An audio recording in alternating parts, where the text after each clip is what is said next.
Beralih ke informasi berikut, pemirsa, proyek dengan bandrol 2 miliar rupiah di Kota Bitung, tepatnya di Kelurahan Tendeki, Kecamatan Matuari yang menggunakan dana APBD perubahan tahun 2022 hingga kini belum rampung.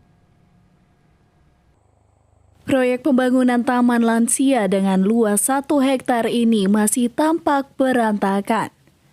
Padahal pada tahun 2022 pengadaan lahan dan pembangunan proyek tersebut menyedot anggaran miliaran rupiah.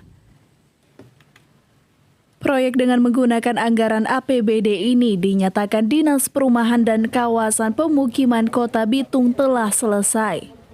Bahkan pihaknya menganggarkan alokasi 2,5 miliar di tahun 2023. Kemarin tahun 2022 kemarin kita sudah alokasikan anggaran kurang lebih 2 miliar. Dan kita pastikan untuk 2024 2,5 M juga kita tambahkan dan itu tuntas. Sebelum bulan Juni 2023 sudah selesai semua. Untuk hari ini, untuk beberapa paket pekerjaan itu sudah ready 100% dan kita akan masuk pada tahap pengadaan taman dan ornamen-ornamen lain yang berkaitan dengan Taman Lansia. Pengadaan Taman Lansia dari pemerintah Kota Bitung ini sebagai tempat warga lanjut usia untuk berkreasi dan berinovasi.